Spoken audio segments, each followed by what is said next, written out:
we now we decided to get the Nigeria group together. So it was just this WhatsApp group discussing what we have learned during the course and so on. But because it was the group was formed while the course was ongoing. One of the resource persons for the course was the currently former ambassador, but currently the undersecretary for national security in the United States, Ambassador Bonnie Jenkins. So she was there and she introduced Wcaps Global, which was, she's a founding member of that organization. So she talked about Ghana chapter, Colombia chapter, different chapters.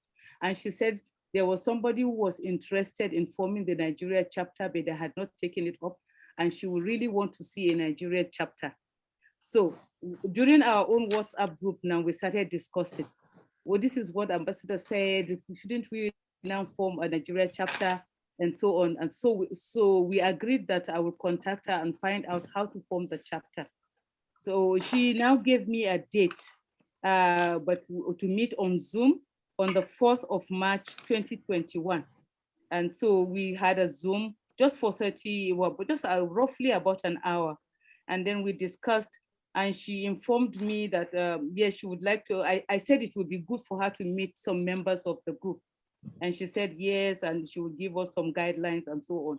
So we set up another meeting for the 15th of March, where we were able to get some of you here who attended that meeting. And in the meeting, we were able to look at focusing on non-proliferation and security and disarmament education, and looking at also prevention in line with our insecurity in our country and insurgency, and some other things that women are vulnerable to. And then we agreed that we're also going to include climate change and issues of the environment and nuclear for medical uses and so on. At that meeting, when we finished that meeting, then she linked us with Ileana.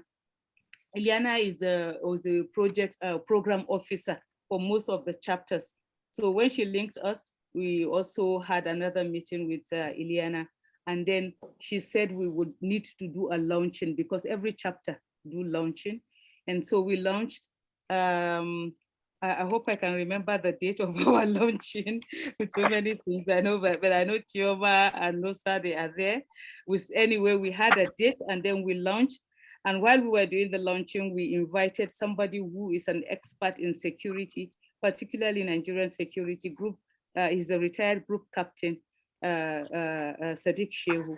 So he came and he spoke to us what setback in view of the insurgency and insecurity in the country, what setback is there for women and girls' education, since we are advocating for that once there's insecurity and insurgency, especially with the abduction of the Chibok girls and other schools and so on, that parents will now not feel comfortable sending their girls to school. So that will impact on the advocacy that we are doing.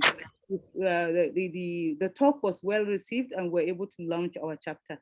It was after launching the chapter, we got a web, our chapter was now on the website of the Wcaps. And so that once you Google it, you can see the Nigeria chapter. And we were able to now do an election of co-directors, because they pointed us towards that most chapters have this. We wanted to do before a general coordinator and mobilization, and then do a vice chair. And then we were told that it is much better these days in order to avoid those areas where women will feel that this one is the top person and this one is the next in line and so on. But if we have co-directors, then we can be on the same page or the same level. We can all impact on the organization together. It will be just something like sharing ideas without anyone feeling that they are the ones that are ahead and it's only them that will be listening to. So we agreed and we did that. So we had our co-directors, Professor Ng. Can somebody help me? Myself. Dr. Ng. Dr. Ng, Aris, and those were four co-directors, isn't it? And then we had Chioma as the treasurer, as our treasurer, and Nosa as a secretary. Secretary, yes, general secretary, and then Rekia too as our that's more publicity, isn't it? PRO, yes, publicity director. Yeah, yes. Publicity and protocols, and so yes. Okay. So this is how, so far, this is where we are, and then we have not been able to, probably because of COVID and some other things, we've not had the general meeting. But then we were asked to give a report of what our activities. When Ileana contacted us, this is when we started talking about, okay, why don't we do an activity that will coincide with the International Women's Day? And this is how this came about. And then we sourced for resource persons, our keynote speakers, and then there will be a panel. So this is in brief. This is what Wcaps Nigeria encapsulate, and this is what we are trying to do, and it is all about raising each other. It's a collective activity, it's a collective task for the good of humanity, for the good of women and children, and for the good of the country and the world in general. And we pray that peace comes to the world. And I would like when Chioma, once you start, if we can, if it's just a minute or 30 seconds, to have a bit of silence in memory of our colleague, Commander Rosalind, whom we lost. I think it was late or early part of this year, and so we can just do a minute silence in her honor, in her memory. Thank you.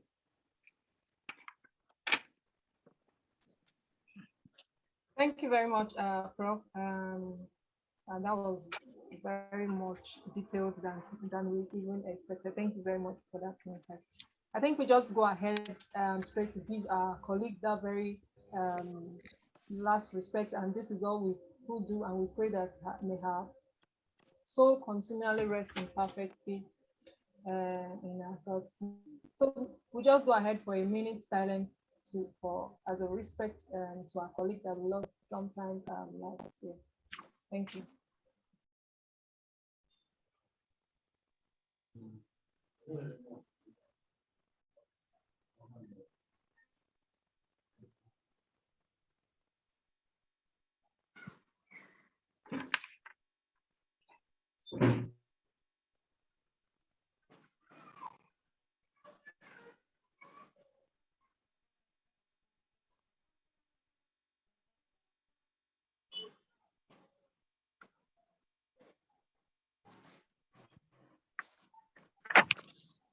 Thank you, may her soul continue to rest in perfect peace. Our keynote speaker had a little issue, so she's not here yet. She came at, I think she had to quickly stop some things. So we go ahead with the panel, and this is again what we have in the agenda. So we go ahead to the panel now, so we can have our discussion. When she comes on board, we can have our keynote speaking. Thank you. Yeah, thank you, Nosa. So while we wait for, while we wait for the keynote speaker, I think we'll go ahead with the next program, which is the panel discussion. We have on the panel 3 seasoned women, them including myself, making it 4. I'll be more of moderating the talk. So, and we have some very, very questions, important questions. We want to hear the opinion of these women. And for each of the questions, I think the whole panel members are here. Please, if you are here, when I call you, please indicate, let me know that we are ready. Please, is Judith Okolo here? Yes, I'm here, I'm present. Good evening, Dr. Chidinma. Good evening, you're welcome. Dr. Choma, thank you. You're welcome, thank you. Is Dr. Chidinma here? I am, good evening. Good evening, doctor, you're welcome. Is Dr. Adekweju Oti here? Dr. Adekweju, I saw her name. Good evening, everyone. Good evening. Good evening. Yes, great to have you. Great to have you, wonderful women in our midst.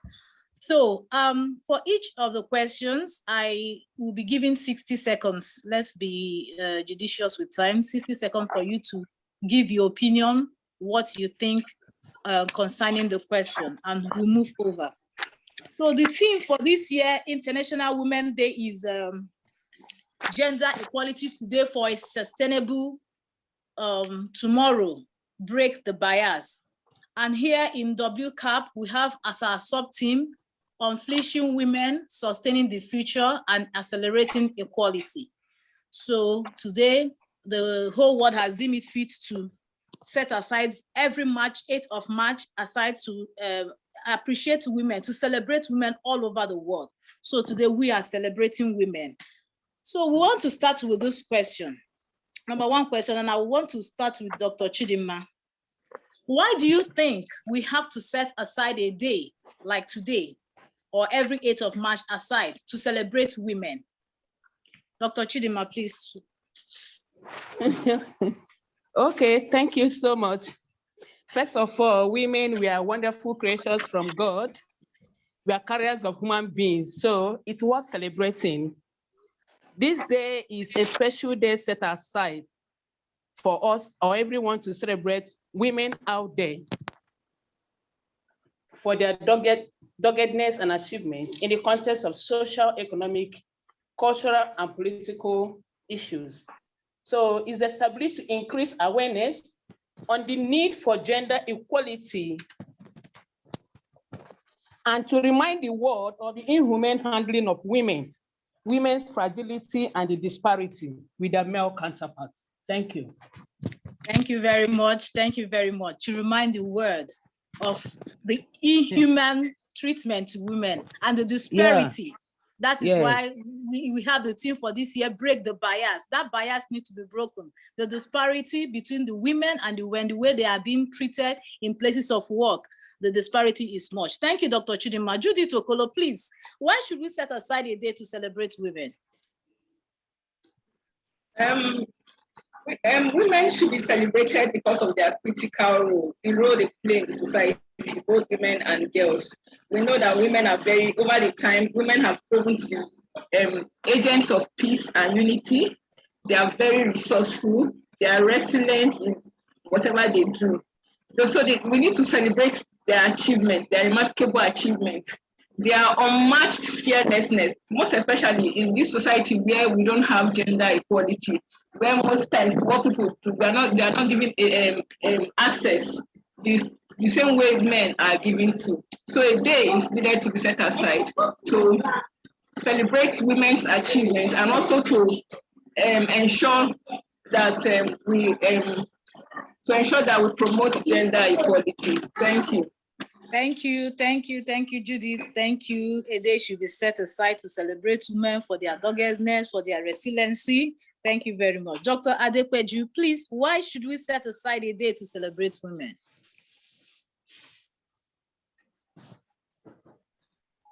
Hello? Doctor, yes, Doctor. Can you hear me? We can hear you, yes. Yeah, I want to stand on the existing protocol and I want to appreciate Wcaps, our Nigerian sector, for putting up this event.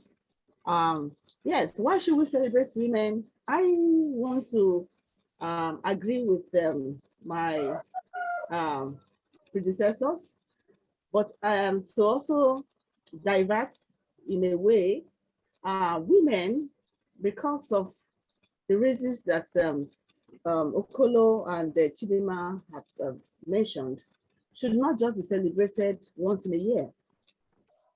Women should be celebrated every day because discrimination happens every day. Biases happens every day. And, you know, there are women also who are not speaking English like us, who are kind of left behind. There are women also like us who stand in the way of other women. And we shouldn't shove this aside at all. So I want to say that it's the once a year thing should be is a pause. It's a pause, pressing a pause for us to see, okay, where are we coming from? Where are we going? what is it? What are the expectations? So that's I think we should be talking about today also. Taking a pause to look at the progress so far, and the things that are yet to be done. And discrimination is not just in Africa, it's not just in Nigeria, it's everywhere. Everywhere. It just has different colorations. Thank you very much. Thank you, Doctor. Yes, a day to be set aside to re-evaluate the progresses made in the gender equality movement. How far have we gone? How far are we making progress? Are we retrogressing? So a day should be set aside to evaluate this. Thank you very much. So we move on to the second question. The second question we have today is, why do women suffer marginalization in accessing education and economic opportunities? And what do you think can be done to ensure equality? Please, let's start with Dr. Adepeju. Yeah, I personally, I'm a girl child education advocate, and what we are doing in our organization is setting up RAGA, and RAGA means raising girls' ambition. Raising girls' ambition for her to be in school, finish school, and be whom God has chosen her to be. Not minding any inhibition from anywhere. So yeah, there are many things that really stand as an inhibition against the education of the girl child. If we look at ourselves right now, we have broken many boundaries to be here, but there are girls out there who are still being denied education or being compelled to stop at a point, maybe in primary school, secondary school, and then they're giving out in marriage as a child, to men who are as old as their fathers and grandfathers. So that is one. And then another thing is, somebody said, if you don't know the use of a thing, misuse is inevitable. As I was driving down today for this meeting, somebody posted on a group where I belong, the WhatsApp group, and he said, "Oh, women are very special, and that women are like cars. Women are like cars that we drive. That they have so eyes. They have the backside.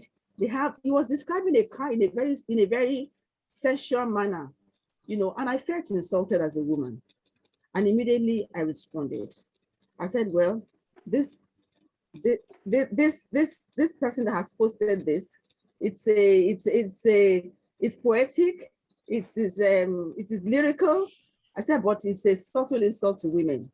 Women are not objects, whether sex or toy. They are not objects. We are not objects. Women are created for a purpose by God, and that men who don't have understanding see women in this light. I haven't seen the man's response. You understand? So many people are in that cocoon where they think that the place of a woman is still in the kitchen. The place of a woman is still somewhere in the other room. And so they will not send their children to school. What can we do about it? We continue to talk about it, and we continue to make cogent actions in our own different, areas of leadership where we are found. For instance, I know that Professor Rabia is grooming women in physics. Physics is something that girls are always afraid of. And so when they see her like that, they want to be like her. Also, we also have mentorship program at RAGA. We call it RAGA Global Career Mentorship Program, where girls, although some girls are left behind because they don't have access to internet, but the ones that we can groom. And then we tell them, when you get back to school, make sure that you are cascading this to other people, to other girls out there. So what we can do is one girl at a time. A woman should take at least one girl at a time. As I'm speaking to you, there are 3 girls on our scholarship, 1 in the university, 2 out of secondary school already, and we are not stopping there. So we must continue to talk about it We must continue to act on it until we find that no girl is left behind, because education is a touch, is a light. Thank you very much. Thank you, Dr. Dekoju. You said it all. We have to continue talking about it. The more we talk about it, the more they hear. Education is key. We have to create awareness to prevent marginalization. Well, I want to, at this point, bring to note that you are free to place your question in the chat box. Any question you have, if you want a specific speaker to answer the question, just place it there. If a general question, just place it there. And I want, from time to time, I will be reading from the chat box, like Dr. Precious Etinosa posted something. She said that women should be celebrated, as this will help to boost their self-worth, bring to awareness of the public their numerous achievements. The more visible we become, the closer to our societal acceptance, thereby increasing the possibility of breaking the bias. So that is from Dr. Precious. Thank you for your contribution. So keep the questions coming, keep your contributions coming in the chat box. So Dr. Chidima, please, why do you think women suffer marginalization in accessing education and economic opportunities? And what do you think we can do to ensure equality? Well, in this matter, I think the major reason is, and I'm attributing it to our society, ignorance on the part of our society. Our societies have not actually known the importance of educating a girl child because of the belief that a girl child will be married off, hence no need educating her. Secondly, men feel that they're superior beings and that women ought to be in the kitchen as weaker vessels. They also have the mentality that if a woman is educated and is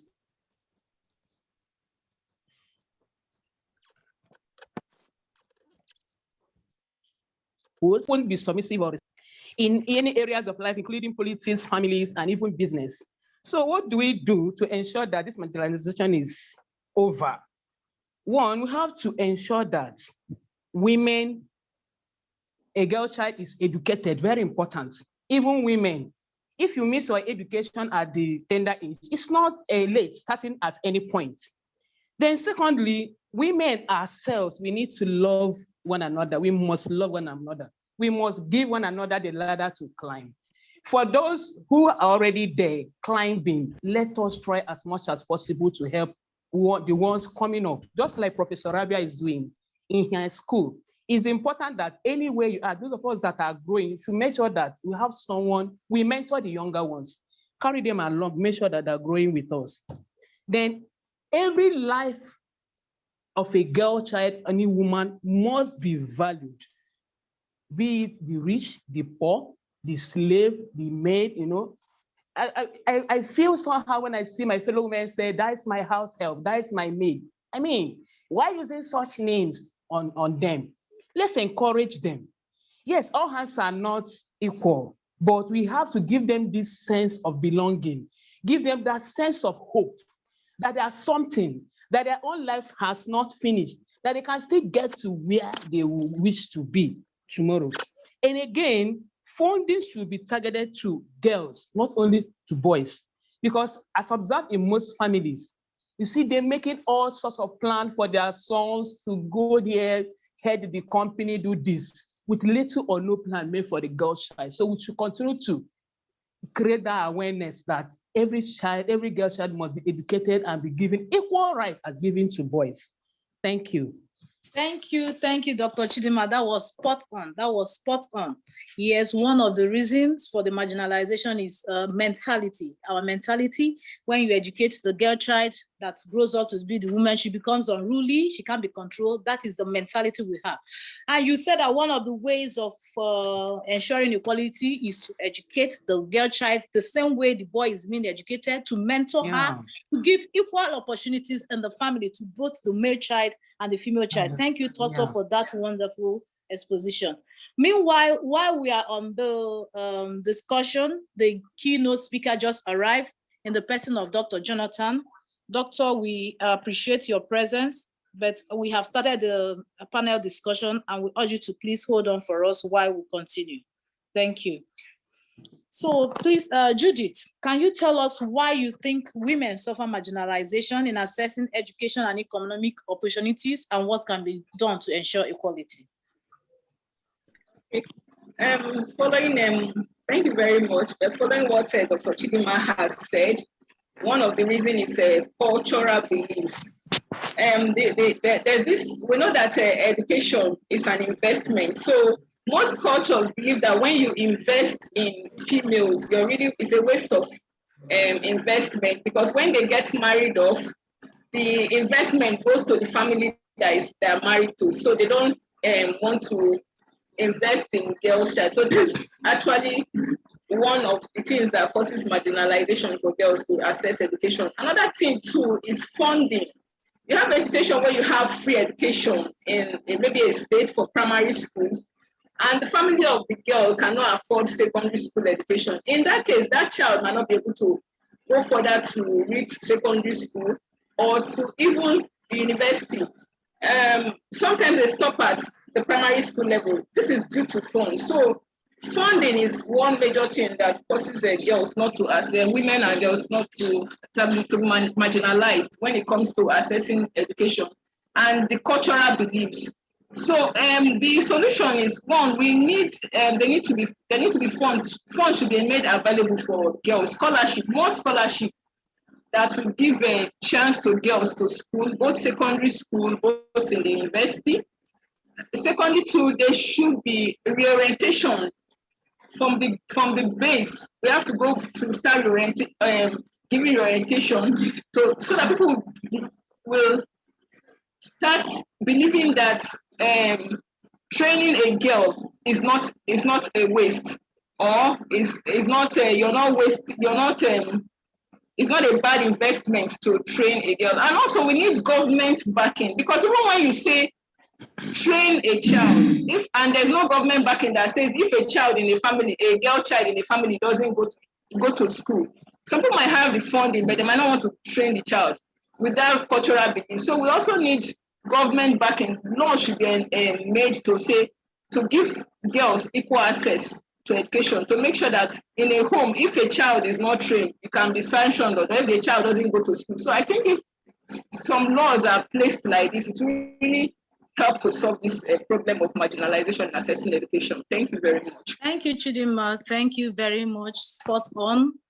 Societal beliefs and funding is one of the part of the reasons that you cited for this marginalization, and you advocated that funding, the enactment of bills or laws should be, government policies should be made that will favor women education.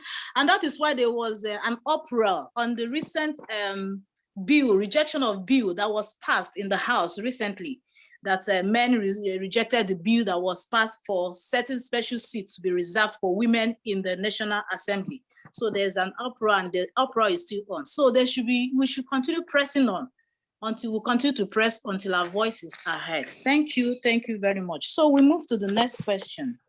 The next question we have is that, why is education particularly important for girls? And what are the important interventions needed to achieve this? We know that these girls are the ones that eventually grow up to become women. Why is education important? And what important intervention do you think that should be put in place to achieve this? Please, let's start from Judith.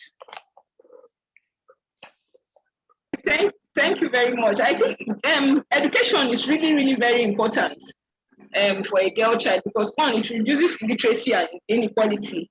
And when you reduce illiteracy and you reduce inequality, you see that you're reducing poverty. It makes the child to be more productive, the girl child to be more productive.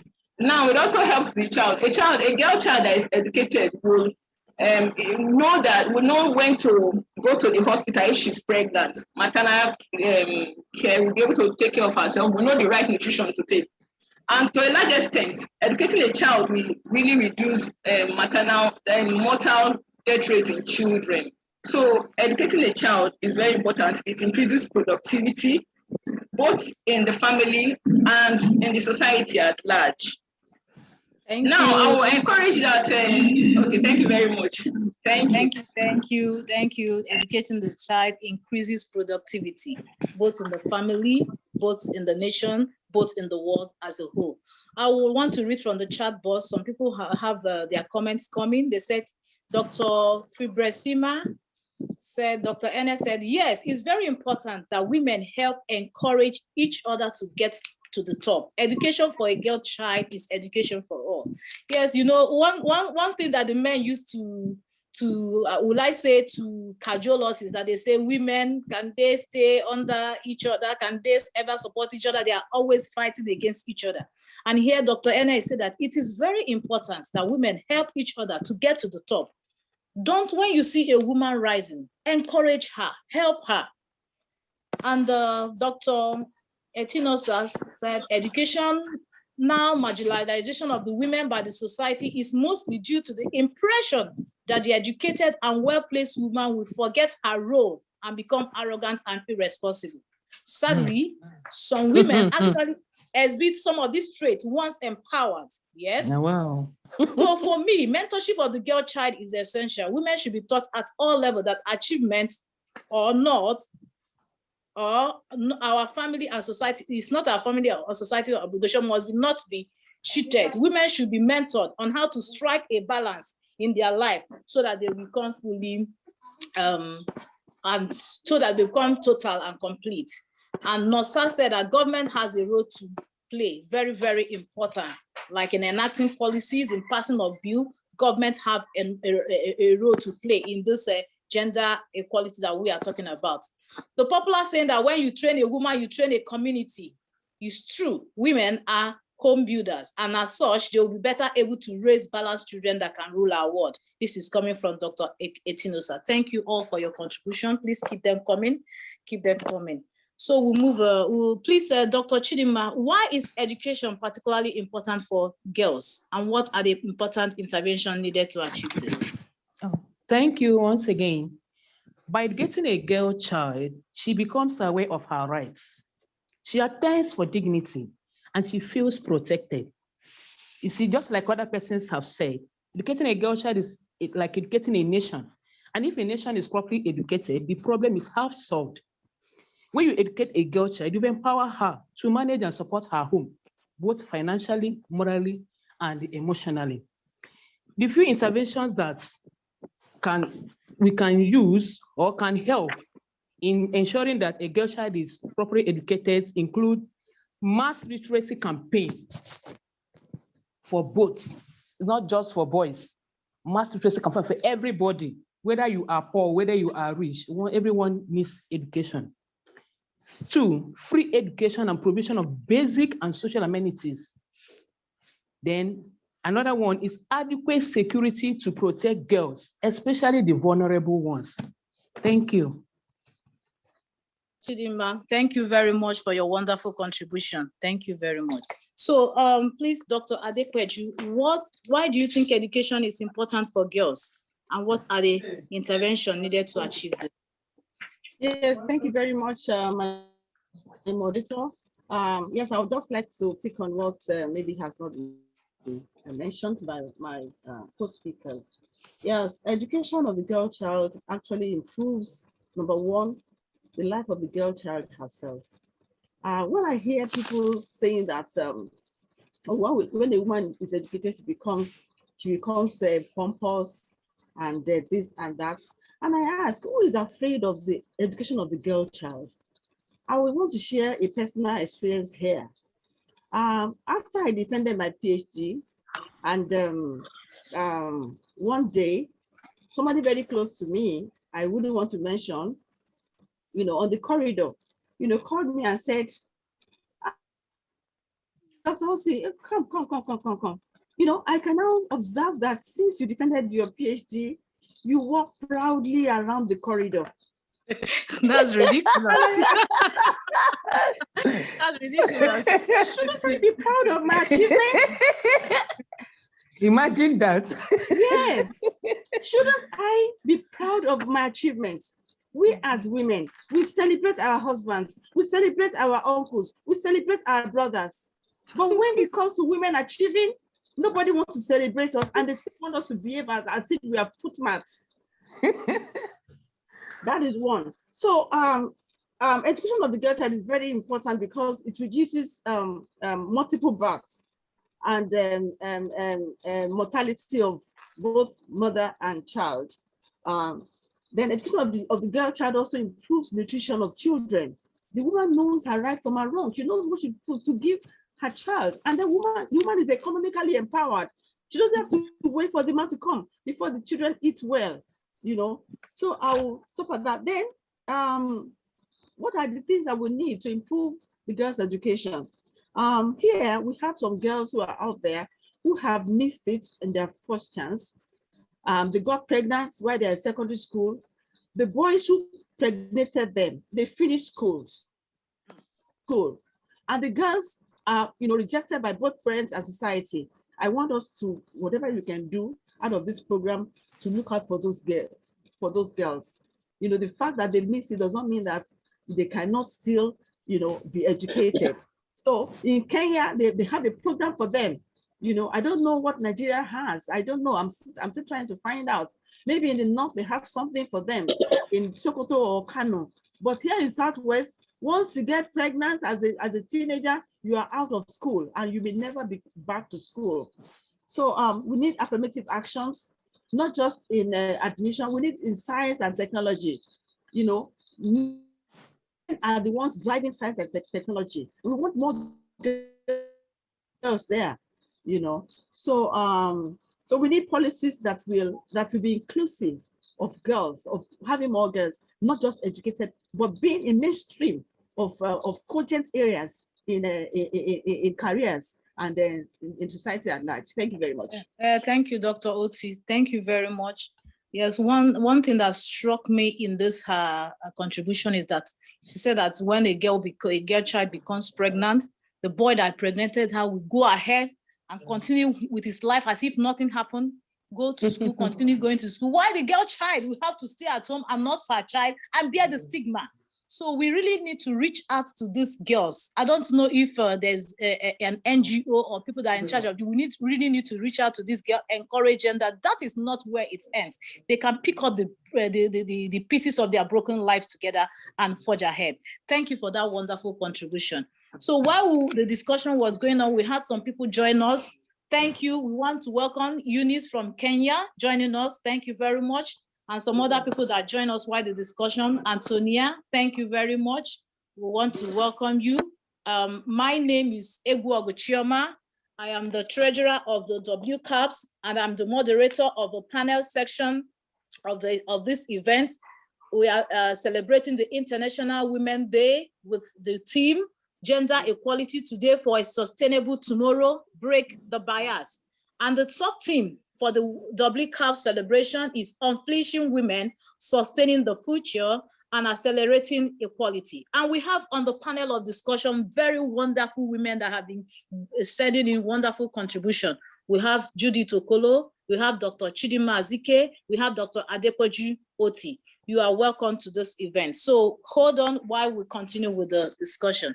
So the fourth question, we'll move on to the fourth question, and I will start with Dr. Chidima. Why do you think women aspiring leadership positions need to maintain integrity and standards? All right. General integrity is very, very important in anything we are doing, be it man or woman. But in a special case, if a woman lacks integrity, the state of any office allocated to her will most definitely be corrupt. It will definitely be polluted. And of course, failure is bound to be the end result of that. So it is important that any woman out there who is aspiring for leadership position should maintain integrity and standards. It's very, very important. You cannot just rule it out. Why? Because if any woman who is given with little power, misbehave or do anyhow, it would destroy the effort made by some women in their fight against marginalization and women empowerment, because men will be like, you see, equality, anything man can do, woman can do. Can you see it? Can you see the results? So it's important that every woman out there who is aspiring for leadership position must maintain integrity. Thank you. Thank you very much, Jess. Maintain integrity. We are aspiring for to be given positions of authority. Once we are given, it's very, very important to maintain integrity. Please, Judith, can you lend your voice to this? Yeah, thank you very much, Chioma. I would say that it's important for women to maintain integrity because these women that have grown up to be aspiring to be leaders, they serve as role models for the younger ones. I'll give an example. For instance, Okonjo Iweala, the way people look up to her as a role model, if she does something now that does not have integrity, people will now withdraw from looking up to her. So it goes a long way. One has to maintain integrity while growing up because the young ones look out to them as role models in life. Thank you very much. Integrity because the younger ones look up to us as role model, even while we climb the ladder of success. Dr. Adekweju, please. Thank you very much. Yes, integrity is very, very important. But I want to say this, you see, to err is human, to forgive is divine. You know, I want to say this because sometimes women, we are too careful. We don't want to make mistakes. Mistakes are part of life. They are part of development. When it's good to have integrity, I manage to keep integrity where I am. But I tell you, I'm not afraid to make mistakes. And when I make mistakes, I take responsibility. So while we are teaching women to have integrity, we must also teach them how to take responsibility for every action. And then when a woman falls, let us be ready to gather around her and bring her up again. This is what men do. I'll give you two examples.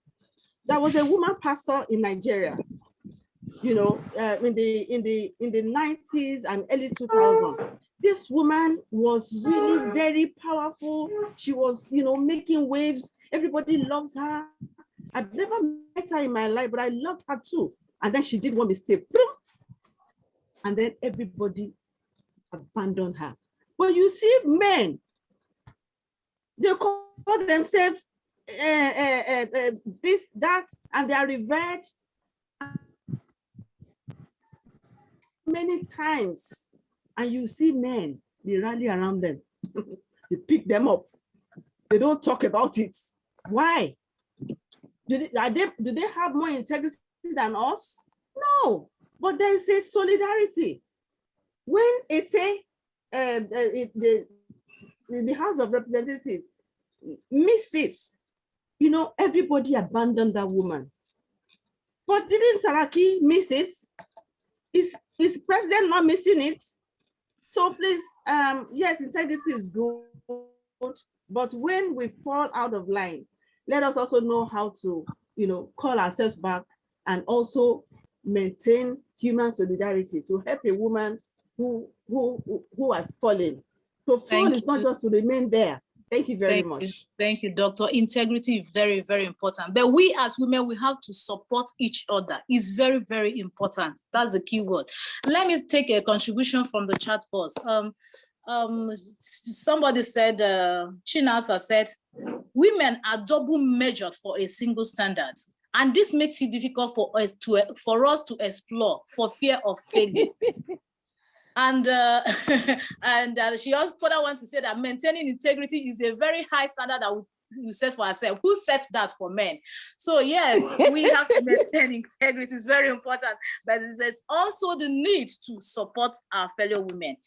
Let's move on to the last question for this panel section. We have been doing so wonderfully well. Please, the last question. This is the last question. Please, how do you think we bridge the gap of economic empowerment for women as to sustain gender equality? Dr. Chidinma, please, how do we bridge the gap of economic empowerment? This is the last question for this panel session. Okay, and my own thinking, I think women should be giving grants, some incentives in order to set up their businesses and also improve in their own careers. They should be given opportunities in all aspects of life, be it government, offices, every area. Then on our own part as women, we should support, just as I said, we should support one another. If possible, those of us who have grown so big, we should fund NGOs to empower women financially or even through skill acquisition. Girls and young women should be educated to increase productivity and economic growth. Thank you. Grants, women should be empowered by giving grants. Thank you. Please, Dr. Judith Okolo, please, can you lend your voice to this? Okay, thank you very much.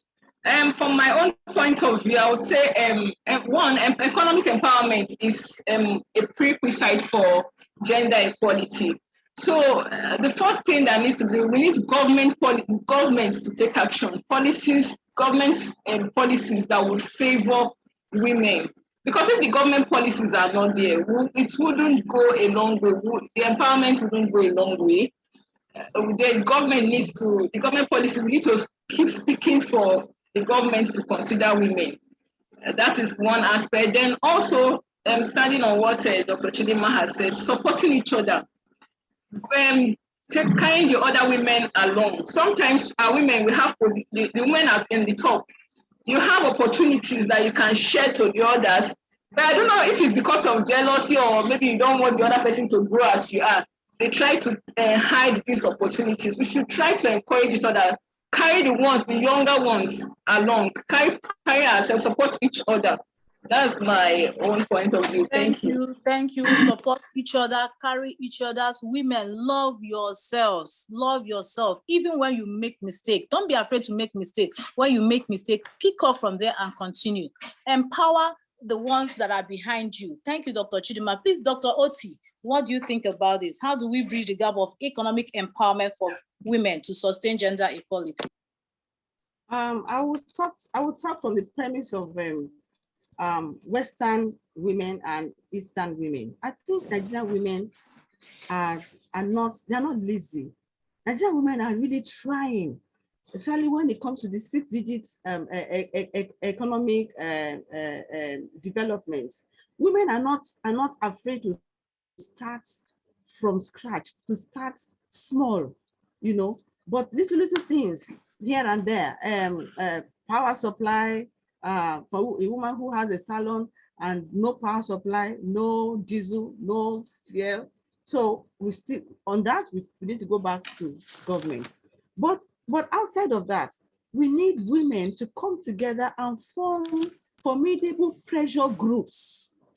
It was the Black Americans who were oppressed and repressed. They came together and started the civil rights movement. Nigerian women have not started any movement that is sustainable. And we have the number.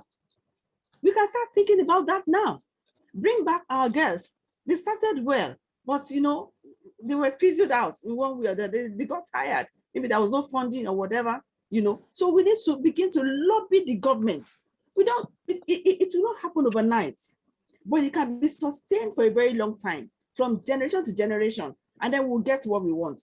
Number two, talking about the NGOs, the international NGOs, many of the NGOs, they want to create opportunities to help women, but they shoot women at the foot at the same time. I don't know if some of them are here represented. You know that women have peculiar challenges.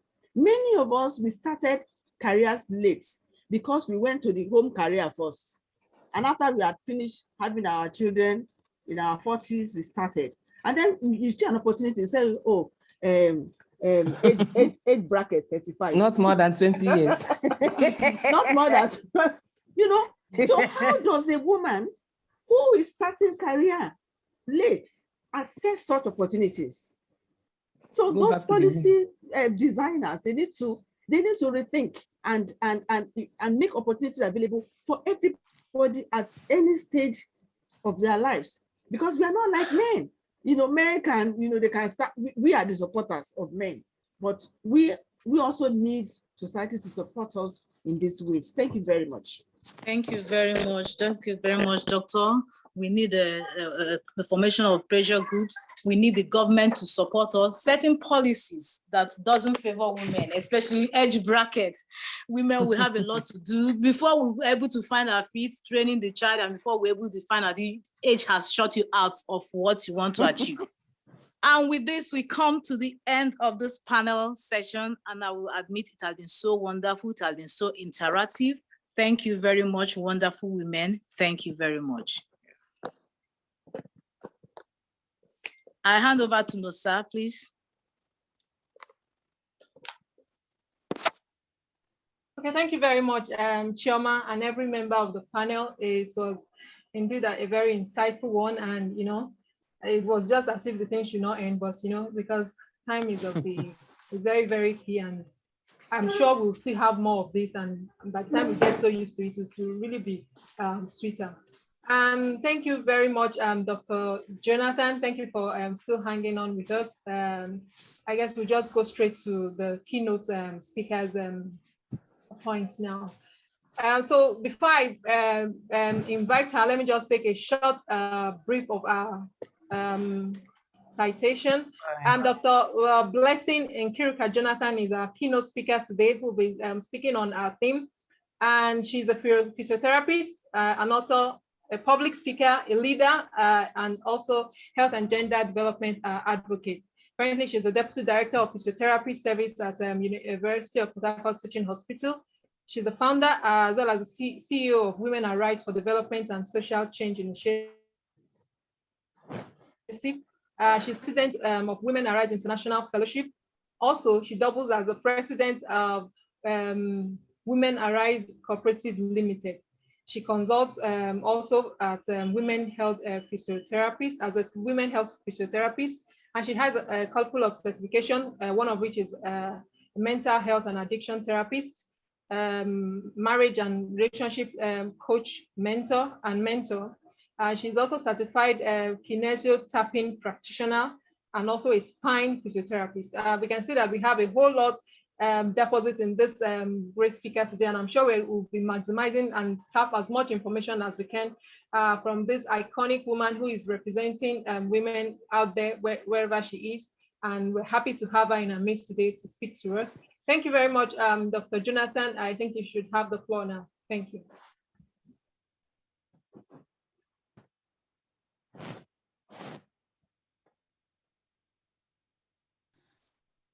Hello, I have a slide that I want to share. Hello? You can share. Go ahead. You don't have the right. I should share. Okay. Yes, go ahead. Okay.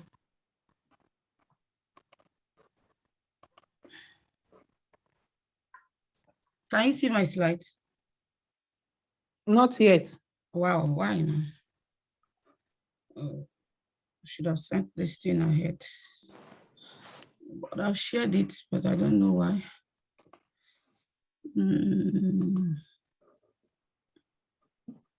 But do you have the permission to share? You don't want me to share the slides? No, share. I said, do you have the permission? I don't know. Go ahead. It's mine. Is he allowing you? Yeah, I don't know. I think not. Host disabled participant screen sharing. Okay. Okay. Yeah. The host, I don't know. The host is on Chidinma now, Dr. Chidinma Azike. Yeah. Please, do you know how to enable sharing, or you can make me the host? Let me see if I can make her enable sharing. You can transfer the host back to me. Okay, Try. let me see. Yes, or if you can enable sharing so that she can share her slide.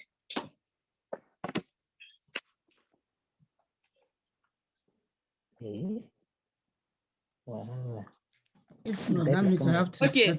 No, wait, let me reclaim a host and then see if I can. Yes, please do. Yes. Okay. yes. Okay. Okay. Yes. Hey, Prof, you have reclaimed clothes. Yes. Oh yeah. So let me check and then and see if I can enable. How did I become host? I don't even know.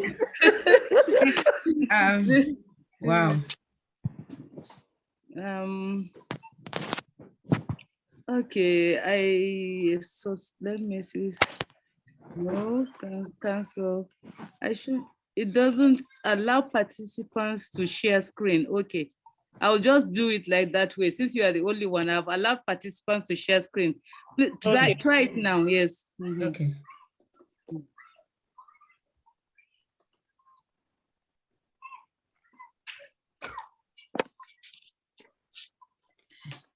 Can you see my screen? No, we are just seeing you. Oh my goodness. Oh, We are just seeing you. Yes. I didn't plan to start talking audio. Oh, I sorry. usually like to share screen. Yes, No. I know. better for And me. I have actually, yes, allow participants to share screen, so you can actually share screen. But I don't know why it's not. Oh my I goodness. don't know why it's Okay. not Okay. showing. Let me see. Hold on. Can you see now? Yes, Okay, yes, Yes, it's coming up. Yes, it's coming up. Yes, yes. Yes, Yeah. yes. I see the stuff. Okay, that's I'm nice. happy now. The Yes. only challenge is I have to like remove you guys here so I can see my. Okay, am I good? Yeah, good to go. Please give me time limits. I can talk too long. Please just give me time. No, Zarime, Chioma, please. What is the time for her? Okay, doctor, you have 30 minutes, and we'll also be taking questions I still have 30 and minutes. answered Okay. from during that. So you might just try to finish up around 25 minutes, if 25 minutes if you can, so that we can take questions and answers. Okay.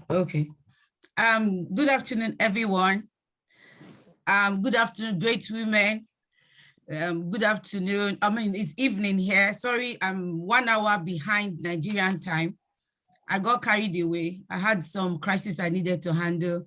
I'm sorry for showing up late. It's not in my character. I say it's a big honor to be here today. It's a big honor to be part of this great event. I appreciate the women of color, Advance for Peace. I love you. I thank you for what you're doing. I thank you for the initiative. I heard all the questions and we are all saying the same thing. And I want to say that I believe that as we move on, that we will all become one in our minds to be able to achieve that which we desperately desire. I am hoping that in very near future, we will no longer be talking about religion. We'll no longer be talking about tribalism. We'll no longer be talking about class, but we'll be talking about equity that leads to equality. I want to celebrate all the women in the house. Happy International Women's Day. You are wonderful. You are great. To be born a woman is an honor and a great privilege. The entire world is resting on our shoulders. So I want to say well done to everyone. Thank you for what you're doing. Thank you for staying alive. If you're dead, you cannot fight for anything. It's only the person who is alive that can make demands. Thank you for staying alive. It's very important. And these are the things we'll quickly look at. Some years ago, some people gathered together and they began to look at what they can do to see how to sort out some challenges. And this is absolutely good for every one of us. International Women's Day celebrated every 8th of March. It's not like it was a party, drinking, owambe. It was not like a naming ceremony. These people fought. They fought and decided that a day will be set aside to remember the struggle, the suffrage, and everything that women have been through. To also make it like we're doing today, make it a memorable day that we can come together and look at the past and look at the present and also look at the future and see where we are going. It's a day where women are honored. I wish that your group would have honored some women, even today. It would have been good. I know that by next year you'll be honoring women, because days like this are used to honor women. Women in your sphere of influence, women within your environment who have done outstanding things. It doesn't have to be huge, because we can't change the entire world at once. But in our sphere of influence, if we're able to do the little that we can do, we can honor people for the great work they are doing. Every woman is doing something, no matter how small. This year, they're also looking at making the bias, like we rightly said. They're trying to see what we can do to move on. And the essence of all of these that we're doing I'm not really seeing my slide now. I don't know. Okay. The essence of what we are doing is to be able to sustain, like our team. For us today, we're looking at the sub team of the main team of the International Women's Day. We're looking at the team, which is gender equality for a sustainable tomorrow. And we're just trying to break the bias. So we know that when you talk about gender equality today, for example, you are simply talking about the SDGs 5 with the aim to achieve gender equality by ending all forms, not some, all forms of discrimination, violence, and any harmful practice against women and girls in the public and private sphere. It also calls for the full participation. I'm emphasizing full participation of women. I like to say all women, and equal opportunity for leadership. I emphasize leadership at all levels of political and economic decision making. Gone are the days where we were just relegated, stereotyped, kept in a room, like we will call the other room. Things have changed. Without the women, the world cannot even make progress. We know that, and that's why we are grateful that out of the 17 SDGs, 1 was specifically kept and assigned for the women. Any discussion about sustainable development, whatever you want to do, without talking about gender inequality, we will not be able to get anywhere. I heard some of the panelists, some of them saying very, very, very, very strong, how will I put the word, very crucial statements that we're making. They were fundamental. If this issue of inequality is not addressed, we will be circling around ourselves. It's only when gender equality is achieved that we hope to be able to secure our footings, to be able to have the sustainable development goals. Unflinching women, sustaining the future and accelerating equality. This is so, so, so timely and so innovative. Why unflinching women? Yes, because these women are dogged, they are unrelenting, they are persistent, determined. Why? To pursue justice, equality that leads to equity that leads to equality in all ramifications of the life, within all endeavors of women and girls. If we go back to history, we discovered women fought. Women had no right to even vote. They were not permitted to vote. People fought for that and said, no, we are not second-class citizens. We need to fight for this. We need to vote. They did not have the kind of privileges we have now. They did not have the kind of education we have now. They did not have the medical facilities that we had now. They were those in the suffering. They didn't have anything, but they had something in their mind that tells them that, no, this is not right. We cannot be slaves. We are equal. They fought to be able to vote. They fought to be able to be paid well. Then women were not being paid with on the same level with men. Not just that, women themselves were given certain kinds of jobs. Not everyone could do the jobs men were doing. If we look at the intersectionality, they talked about also the different angles. It's not just the inequality. Me as a Nigerian, I have another issue as a Black person added to that inequality. People were having issues, and these people were able to fight for education. They fought for health, for education, for reproductive health rights. They even fought to be able to be voted for. Yes, these women were unflinching, even in the face of arrest, imprisonment, mockery, name calling, castigation, even the loss of their family. They didn't care. What was on their mind? The future. If they didn't fight, we won't have anything to build on today. So I thank God that they did fight. Unflinching women play key roles in sustaining the future and accelerating equality. We can see some of them here. You know Sojourner Truth. This woman was a great fighter. I love her. Aren't I a woman? My goodness. This woman fought for every one of us. She does not even know us, but what she did in the past is speaking for her in the future, and we are building on it. Elizabeth Cady is one of the people who also fought. Then we have Victoria Clayton Woodfull. She was the first woman to come out as a female president. And this brings to mind, that is in the past. In the future, in Nigeria, one woman came out, I think Sarah, came out to be president. How many women voted her? How many women even supported her? Most, in fact, 99% of the women did not even look at her side. We're like, what is this one coming to do? I heard one of the panelists saying that we need to support each other. Sweetheart, we have to do it. We need to come together. We need to support ourselves. If one woman stands up now, like today, we have a lady who is contesting. How many of us have even called her? How many of us want to be part of her? How many of us want to support? It's an honor for a woman to come out to be a leader, because we know if they are there, anything we ask for, the possibility of getting it is higher. We don't need to define gender. We know what gender is, just a concept. You know, I'm from Igbo land. I was born in Yoruba land. I grew up in the north. I can tell you that these three places are not the same. What the Igbo man thinks of a woman is different from what a Yoruba man thinks, different from what a northerner thinks. So the concept of gender, of I'm a woman, my place is the kitchen, is not so here in the UK, sweetheart. In the UK, everybody is equal.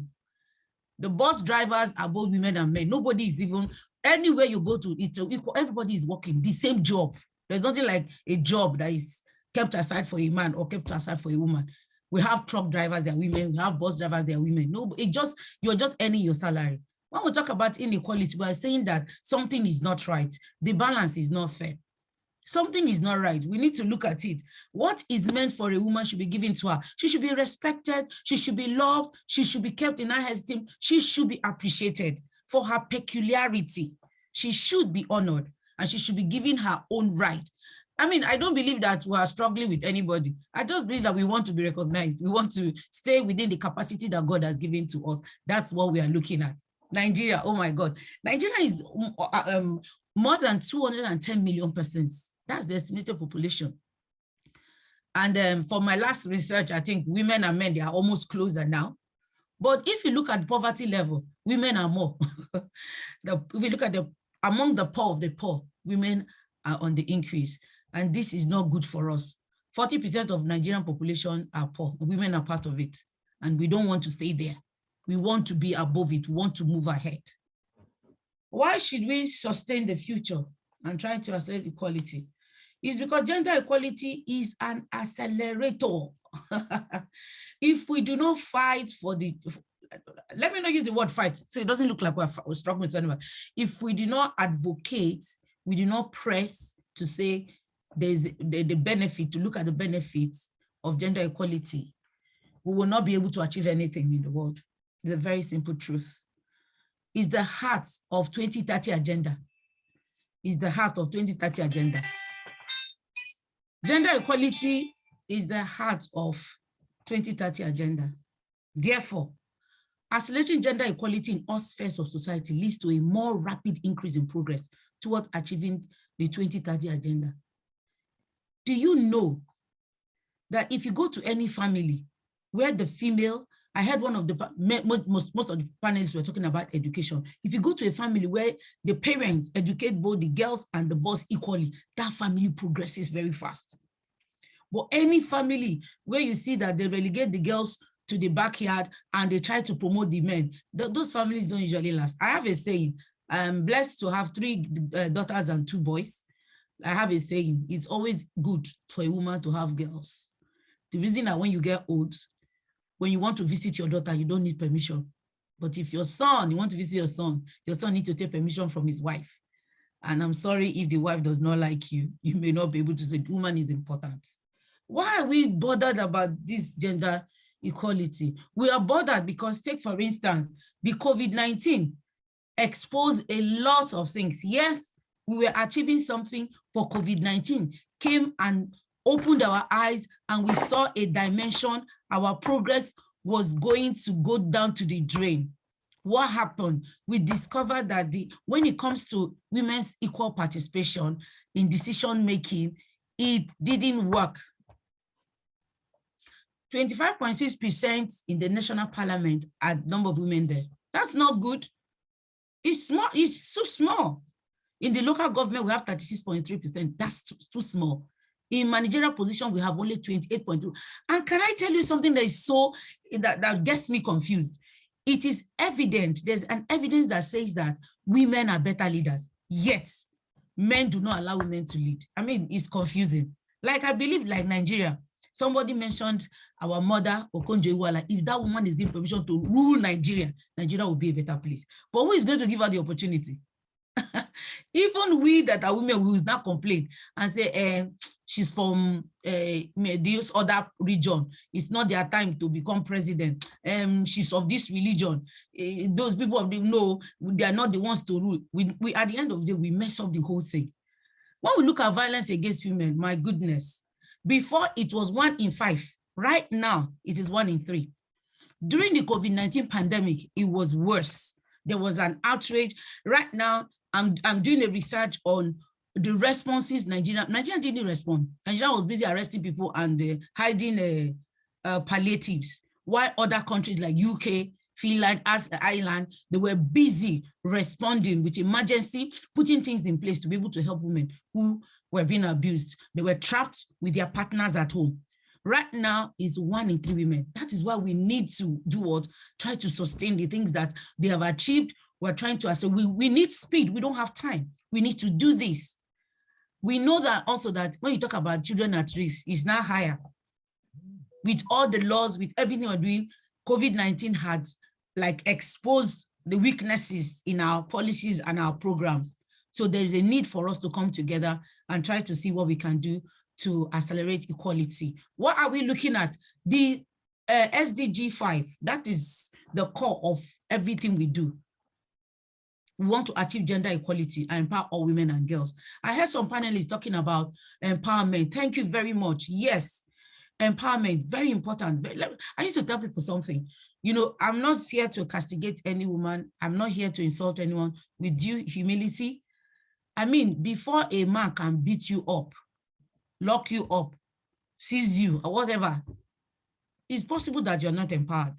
I know that domestic violence cuts across class, age, reproductive status, marital status, and the rest. But then the percentage of people, a woman who is empowered can talk, a woman who is empowered can take decision, a woman who is empowered can stand and resist. But if a woman is not empowered, my dear, she's disadvantaged. They want to achieve gender equality by empowering all women and girls. Want to end discrimination, want to end violence, both in the public, in workplace, in industries, at home. Harmful practices. I live in Rivers State. You know, it's so shameful. Rivers State government has reproductive health rights. They have a law that says women should not be treated badly. These widowhood's rights that are barbaric. There is a law. I have the handbook. Do you know? Do you know that one of my classmates, when I did my PhD, I couldn't believe it. This woman, her husband died. She went to her village in Bonny. Forgive me for mentioning that place. She went there and was maltreated. Because when she came out, like, you look clean and your hair, she said she had cut her hair. Why? That she had to fulfill those rights so that her son can get his inheritance. I mean, an educated woman, a PhD holder. And I'm like, if I was in your shoes, I'm going to do that. I'm going to fight. I'm going to get a lawyer. Nobody can take what belongs to me, except there's something that you're not telling me. There is already a law. Yet, do you know that it's still women that actually carry out these things, not men? Harmful practices. And it's a law in Rivers State that when you're caught, you're going to be sentenced. You're going to be fined some amount of money. Women are still doing it. So we need to actually enlighten our women. Unpaid jobs, oh my God. It is evidence. 70% of unpaid jobs are borne by women. Look at a woman who takes care of her family in the house. She's not being appreciated. Some women in Nigeria take care of their husband's mother, their husband's father. Maybe they are even sick. In UK, it is paid for. If an elder is sick, he goes to a care home and they pay. In Nigeria, women are not being paid for that service. They're not even appreciated. Leadership, oh my God. I think during Jonathan's time, we're looking at 35%, but right now it's no longer 35%. We're supposed to be in leadership. And that's why me, as a person, I told myself something. I said, I'm preparing for the future. When I get that opportunity, I'm going to lead, whether it's in Ministry of Health, or I want to be Minister of Health, yes. Whether it's in hospitals where we are. Majority of the CMDs are male. I mean, why? Majority of the VCs in universities are male. Why? We're going to work towards it. We're going to take, because when we are in leadership, we will carry out our desires, our aims. We're able to make sure that the woman and the girl is well taken care of. We don't have bias because we can feel it. We know it. Women's reproductive and sexual health. Oh my goodness. I did a research recently over here in the UK for concerning Nigeria. I was looking at the okay, CHOD. I was looking at the women's let's follow that. I was looking at the women's reproductive health right in Nigeria. And I was designing a program for emergency care in my hospital. So we discovered that in that act, in that law, in that policy that was designed, nothing was designed for domestic violence. So take, for instance, a woman is being abused and she's rushed to the emergency department. There's no one there that can help her to keep her safe, call the police, or attend to her based on what she's presenting. But over here in the UK, that is what is being done. She's been attended to. So I designed a program for my hospital. I'm hoping that when I come back, they'll be able to implement it. Where when a woman comes in, we have a safe space, be able to ask, this injury you have, is it that you fell or someone beat you up? We're able to secure her. See, no let you be that. Hey. And then another thing I'm coming to do in Nigeria, another thing I'm coming to do in Nigeria is to educate the police. Hey, please, Dr. Chidima, can you mute yourself? Dr. Chidima, please, can you mute yourself?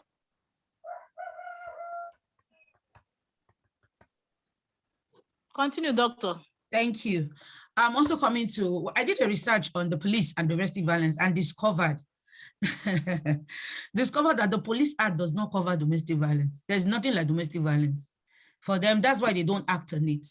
And even when I investigated it, I discovered that they didn't know there are different forms of domestic violence. They only know about assault. And you and I know that domestic violence is not just about physical injuries. In the North, you have the penal, you have the penal code. The South has the criminal code. So in the North, the law says a woman can beat his wife, but not give her serious injury. So who defines the word serious? Then in the South, there is the criminal code. Domestic violence is not captured there, apart from assault. So if a man economically abuses his wife, there's no law to hold him. The VAP Act, Violence Against Person Provision Act of 2015, made that Jonathan passed into law, has not been implemented or domesticated in most states. 90% of the states in Nigeria have not domesticated it. So how are you going to go about it? So we look at access to economic resources. One of the panelists said something very, very encouraging. I have a cooperative, and I'm hoping that when I come back, I'm able to build on it. I have a cooperative. The aim of the cooperative is to encourage women. Yes, to encourage them, give them loan to see how they can carry out their businesses. You know, the burden of women is so much. A woman is not just about herself, her family, extended, immediate, children, everybody. That woman needs to be empowered economically. They need to give more room for women to have access to bigger loans. Not just small loans, like 100, what is 100,000? We need women to have access to economic resources, big time, big money to be able to own companies. Even if you do research in Nigeria, majority of the company owners are men. We look at technology as well. Thank God women are coming up, and we have organizations that are now like paying attention to women to go into IT, women in science and the rest. That's a good thing. That's one of the things we're looking at, and it's a good one. We look at law and policies. Well, like I talked, the VAP Act in Nigeria has not been implemented or domesticated. Take, for instance, the Rivers State itself, where I reside, it has not. I think few states have done that. If there is no law, how do you intend to handle domestic violence or violence against women? How do you intend to do that? And the policies that on ground, some of them they are weak policies. Like I just did a presentation a few days ago on primary health care. The policy is there, But I mean, the governance, when you look at the macro, the meso, and the micro level, the governance, there's a problem with governance and leadership. You, like when I did a research in River State, the 23 local government, I discovered on paper, you have several primary health centers, but in reality, few of them are working. Some do not even function. That's what we see. It's not just about policy. We want to be sure that these policies are working in the favor of women and the girls. So what are we trying to do here? We are saying we want to end all forms of discrimination against all women and girls. Yes. Why? We need to do that. It's very important. We do not want anyone to discriminate. I'll give you an instance. I don't know if I'm normal, but something is wrong with my head. I enter a public transport, I'm sitting in front, and somebody tells me I should go inside because I'm a woman. And then I'm going to ask you a question. Get the manual of the vehicle and show me where the manufacturer said I should sit in the middle and the man should be by the door. And this is what I've taught. I have an NGO, I have a fellowship, a Christian fellowship, and this have trained all the women. Do not let anyone intimidate you. You don't need to insult anyone. You either pay for the seat or tell the person that you're sitting there. If he doesn't want to sit inside, he can go and sit at the back. It has worked and is working.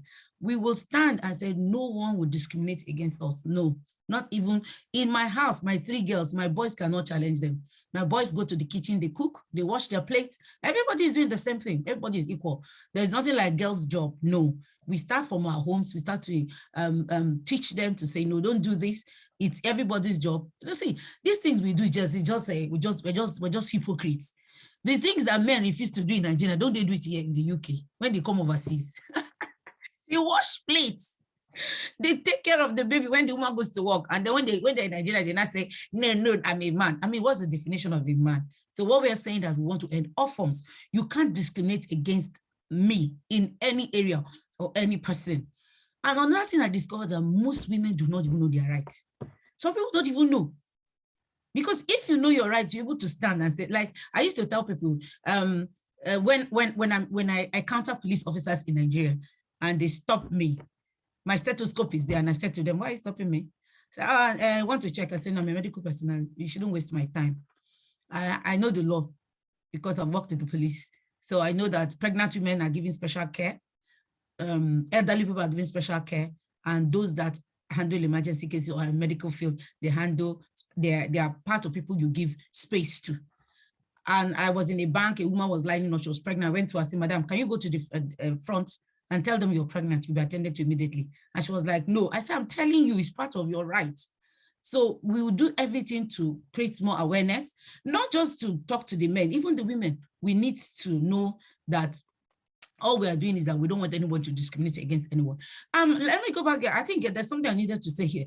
You discover that even in the bank jobs, if you're pregnant, you would, I mean, I've heard that they don't want people that are married because when they get pregnant, but I want to say that presently in my hospital, they employ women who are pregnant. I know that time when I wanted to work, they asked if I was pregnant. They say if I was pregnant, I would not be employed. But today, God has helped.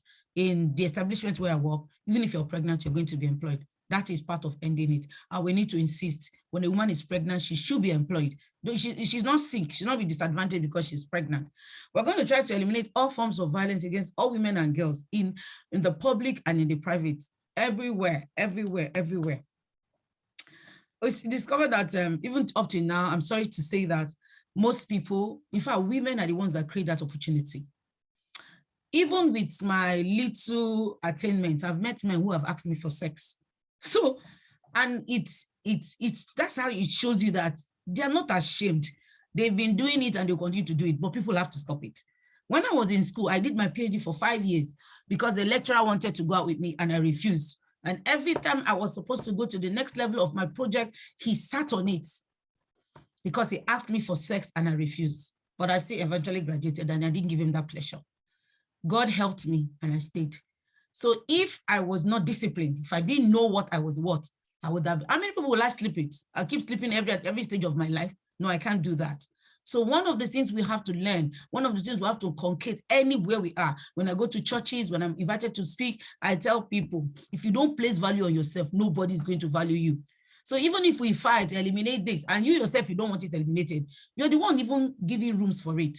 Why will somebody ask you for sex to promote you or to employ you? I hear that Presidential Hotel in Rivers State is where most people go to sleep with whoever their benefactors, maybe to give them jobs. We can't keep doing that. We need to tell ourselves we are beyond that. We can get the job. Like I used to tell, if I sit in an exam hall with a man, I'm very certain I will beat the man. So I don't need to offer myself. I mean, how much will someone offer me for me to sleep with you? We've left that level. We can't be doing that. So it's not just about us screaming, and the women themselves, they should conduct themselves. Where do we get the word side chicks from? We see today people making adverts, telling themselves that they're side chick, they will take care of the men. They should. I mean, the thing is very strange to me. People come out with their boobs up, naked, and we say we want to end the violence against women. The women themselves are sick. They need help. We need to even right now start talking to our women. Social media has made things worse for us, where people celebrate immorality. I don't know. We have a lot of work to do in that area, in the area of talking to ourselves. Yes, we want to end domestic violence. Yes, we're trying, we're doing well. But what about the women who are also now selling themselves out, Kaya Mata and the rest? I mean, exonerating immorality above what is moral. So we have jobs to do there. That is why we need to come together. All harmful practices, I've talked about it. We see children on the road selling food, selling things. It's quite dangerous. So we need to do something about it. When you talk about early marriage, I think it's more common in the north. And I think Nigerian government, there is a law. I think it's about 18 years. I think I've read it, yes. I think I've read that on women's rights. I think I've read something like that. But is it true that it's only 18 years old girls that are getting married in the north? The answer is no. So we have a lot of jobs to do, even in the north. Even in the south here, we've seen celebrities, young children marrying very old men because of money. We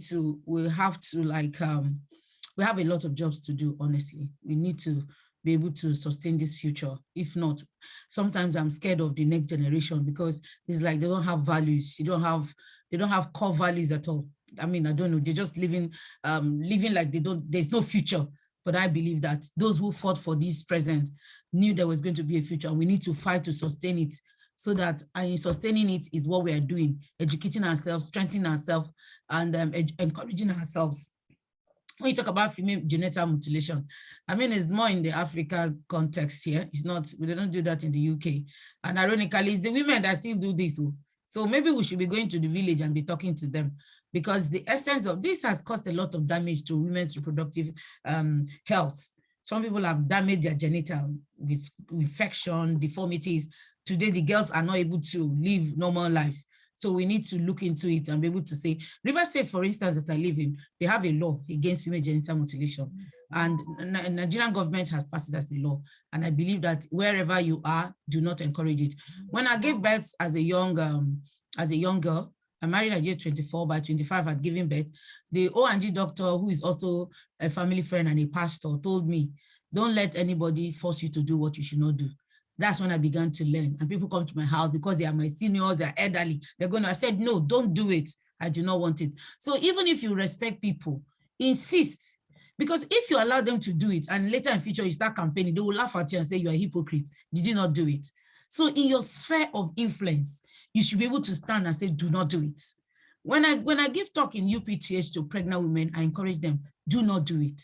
I didn't do it. You don't have to do it. There is no advantage. There's all you have there is disadvantage. That's what you have there. We should be able to, like I said it before, we should be able to recognize women with their unpaid care and domestic work. I wish that someday that women will be paid per hour, those women that stay in the house to take care of their children and do a lot of work at home. You will discover that these women that stay at home to work will be richer than those of us that actually go out, because it's huge. The sacrifices they make is very huge. And I appreciate every one of them, what they do. We ensure that women, ensure women's full and effective participation and equal opportunities for leadership. Please, in anything we do, everybody's I mean, how do I put it? How do I say it now? Your final bus stop should be leadership, no matter what you do. If you're not a leader, there are a lot of things you cannot achieve. Yes, in your little sphere of influence, you don't need to be a leader to influence people, but as a leader, you have many things at your disposal. I'm telling you, if you become a leader, there are many things you can take up. There are many things. Let me tell you, do you know how much senators are collecting? Imagine that you are the one there with the kind of vision you have.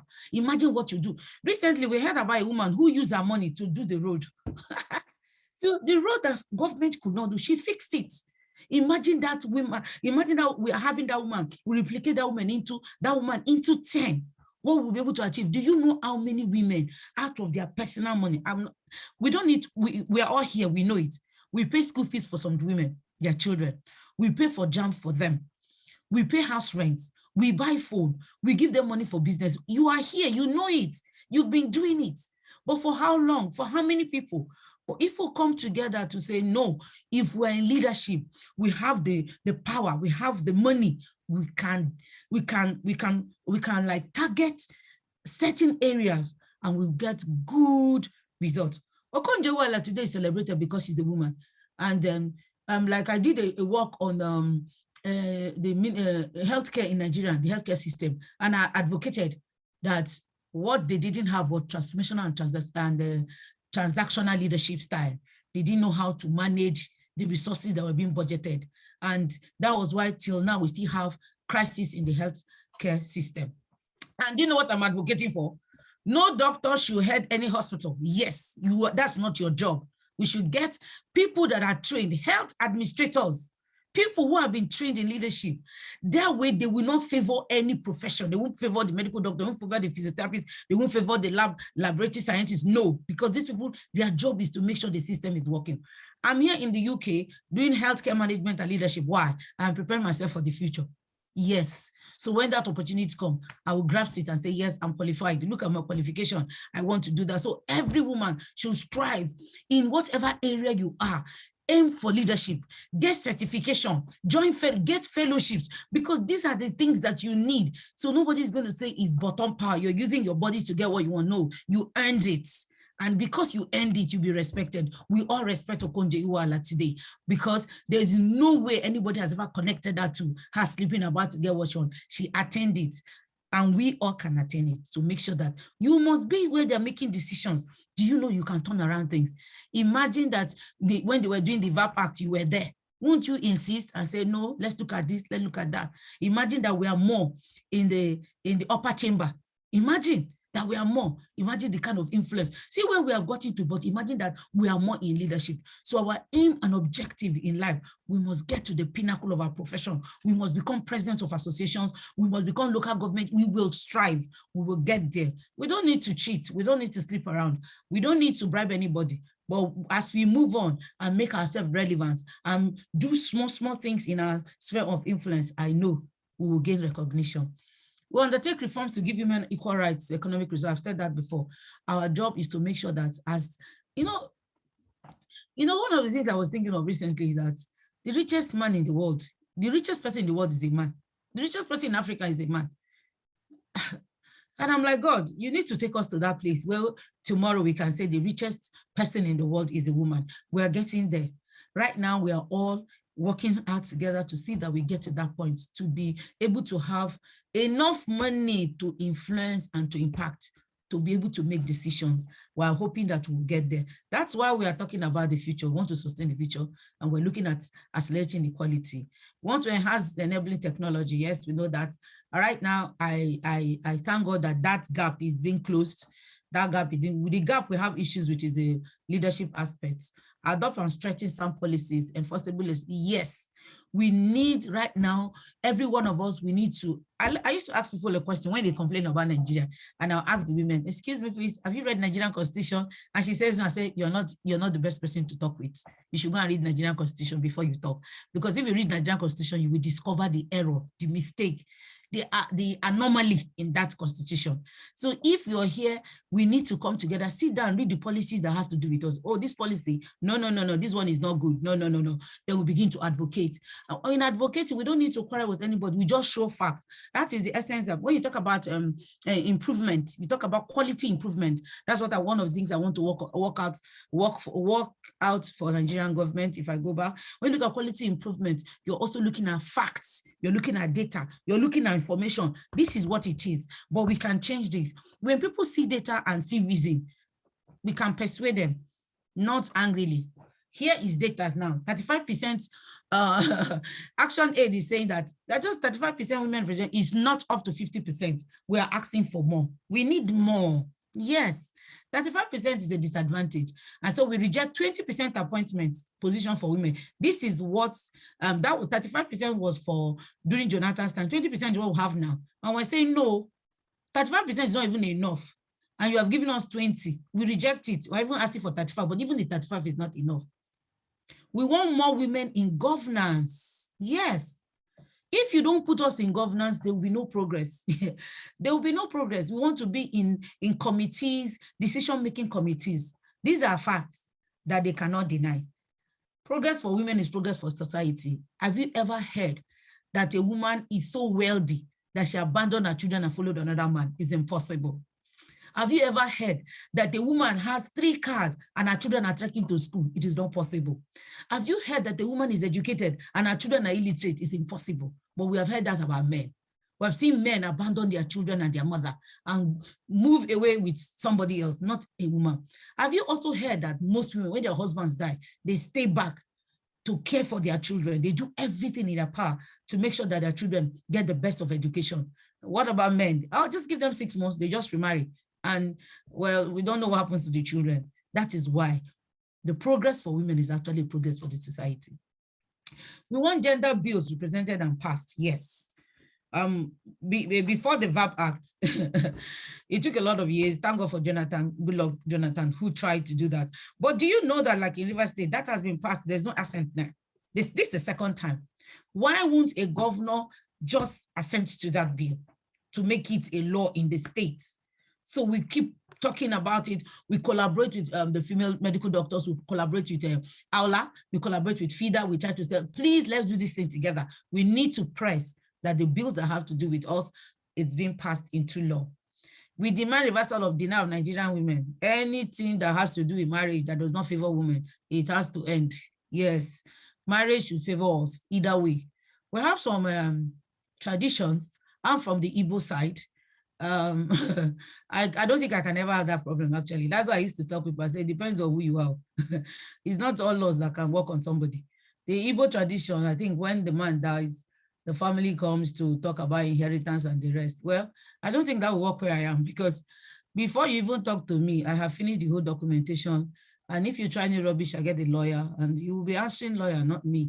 So we're looking at issues of marriage. We have seen women suffer because their husband died. Apart from maltreating them, they deny them of their rights. They push them out of the house and then take the properties, and the woman is left with her children to suffer. We cannot allow that to happen. If it's not happening in your society or your community, it may be happening in the next one. That's why we need to come together. That's why we look at intersectionality. We're talking about inequality, but some people have other issues adding up, making their own even worse. So those are the things we're looking at. We're looking at equality, development, and peace. We should be able to achieve it. Do you know that women are peacemakers? If you read about wars, look at wars in some African countries, you discover that I heard that sometimes women were the ones that actually ended the war because they were mothers.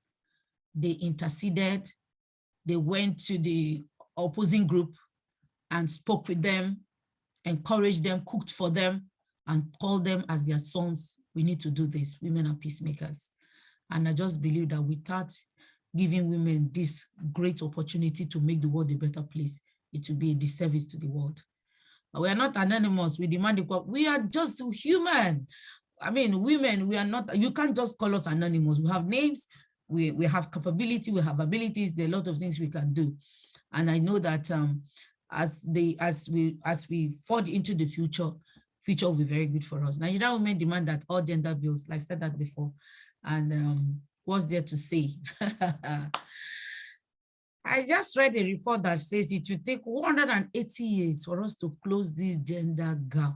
This is why we need to accelerate equality. To accelerate means we need to speed up. We need to be faster. We've slept enough, we sat enough. It's time for us to come together and begin to put things together, begin to put our monies together, begin to put our energies together. Why? Because it will take 180 years. Most of us on this platform would have been dead. Then if we leave the future for people who cannot value the future, then the gender gap will even increase. We looked at global performance for 2018, overall index. I'm sorry to say that for Nigeria, economic participation and opportunity, the educational aspect and the political aspect were just across 160 countries covered. In the first edition, the biggest gap that was seen was economic and political empowerment. That was the challenge. Do you know that I think Ireland came first? Nigeria is rated, I think, 133 or 143. We're not first in anything. We're 100 and something. Other countries, when it comes to education, they carry along the women and the girls. When it comes to economic, the same thing. Do you know the one that broke my heart is Rwanda? That's the country I want to go next. Rwanda came sixth on that ranking. I think they came first in education. I think first in education and health. I don't know, I wrote it somewhere, it's not on the slide now, and I was impressed. And Nigeria, the giant of Africa, did not come first in anything, didn't come first, second, third, they didn't even come 100 and something. So that's why we need to accelerate equality, because the time to make up this gap is elongate. So we need to shorten it. We need to compress it. Instead of it to take 108 years, we want it to be less than 30 years or 50 years. That's what we're looking at. And when we look at climate, just to round up, and my Nigeria that I came from, we're still using charcoal. We're still using charcoal. People still go to fetch firewood. We destroy the climate by the things we do. Majority of those who do that are women. We cook with stove, we cook with firewood. Even when we go to do parties in the village, we use firewood. And what we're looking at, population, we are growing 4 times the entire world. And CO2 emission is 7 times. And our consumption rate is 8 times. Energy consumption is 10 times. If we don't do anything, we will not have the future. The burdens for mounting government debts, unfunded pensions, inadequate health and social care to environmental calamity. But what was it? If you push everything, there's something, forgive me, please, I'm a Christian. There's something I read in the Bible. And Joshua, the Goliaths he didn't kill, David had to come and kill them. If we do not handle these things now and push them to our children in the future, that will be irresponsible. That will be inequitable. Thank you for listening. God bless you. Thank you. Thank you for listening. God bless you. Thank you, Thank you, Doctor.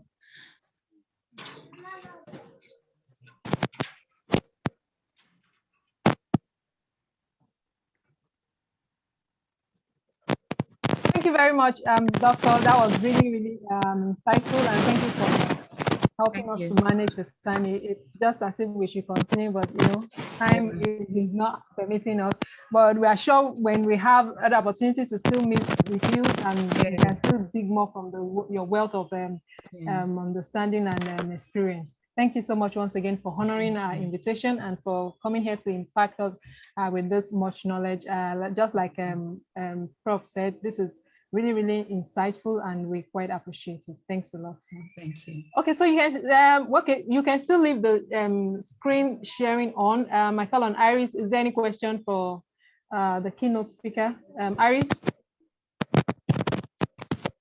Yes, I am here. I hear you. Yes, there's a question for the keynote speaker. And the question says, how do we separate extreme immoral behavior from feminism? Recently, a lot of agendas are hidden under the push for feminist movements. This makes it very difficult to separate the chaff from the main issue. So, Doc, how? Okay. I think you should answer the question. Yes, thank you for that. Do you know that most people who talk about feminism do not know anything about feminism? Yes, because feminism is a concept and there are different aspects of it. I mean, I don't want to call myself a feminist because of the Nigerian definition of feminist, but I'm a feminist. Feminism does not mean that I don't believe in men. No, it means that I believe in women. I believe that they should be given equal opportunity. I believe in equity. I believe that a woman who is pregnant and is going to school. No, let me take this one. I think the panelists talked about when a girl gets pregnant. Now, this is feminism. A secondary school boy pregnants a girl. He goes to school and he finishes the school. But the girl he impregnated, she's disadvantaged. She's chased out of school. If her parents are not, if they are not humane, they're going to drive the girl out. Feminism means that that girl is taken back to the school. As long as that boy is in the class, she continues class. If she can't go to school, they prepare class for her in the house. When she's in labor and there's an exam, they bring her exam for her in the hospital. That's feminism. Any other definition is wrong.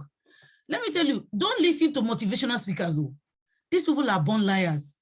People are trying to gain fame and they're trying to make themselves important. What makes you important is the lives you've impacted. I mean, some people are just unruly and crazy and they're just looking for a space and then they just enter into feminism. God, most of them are dying of loneliness and they say they don't want a man. Neither am I saying that. I mean, we're sufficient in ourselves. It's not a man that makes you sufficient. But when you talk about immorality, as long as I'm concerned, if you go about sleeping around, it's immoral. You can't, but you have the capability to earn anything you want to earn. I just came back from Nigeria. I went to write my promotion interview. I didn't sleep with anybody. I didn't have to do that. I mean, if I continue to sleep with people, what will be my word? Imagine that I slept with someone and I'm promoted and I stand to come and defend women. That man is going to be laughing and say, women, yeah, people. That's it. So for me, morality means you are disciplined. There's this thing we call, if you go to IDP camps, oh my goodness, you discover that for women to get things from the NGOs, the things that were brought from for them in the NGO, by the NGOs to the IDP camps, some men will withhold it, and that's what we call sex for money. So you want to get food for your family, you have to give them sex. In that kind of situation, if you're disciplined, you will not do it. You will rather die of hunger because you've already made up your mind that this is not the kind of life you want to live. That's even different. But when you come out in the public and you say you are a social media influencer and you encourage girls to sleep around, I don't think that is right. That's not feminism. For me, that is just absolute immorality and sodomism. I don't think it's right. So I don't know if I've answered your question. Feminism means you're defending the female gender. You're defending it in the right way. You're not going to kill all the men. I mean, we need men. We need men. If you kill all the men, then, okay, no wonder we're not marrying each other. I mean, I don't want to do that.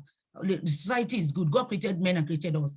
And we have our roles, they have their roles. What we are saying, recognize us, give us the opportunity. If we're capable of doing something, allow us to do that. That's what I think. I hope I've answered the question. Hello? Hello? No one is talking. We can hear you. Okay. So I don't We can hear you. We can hear you. Thank you very much, Doc. Okay. Yeah.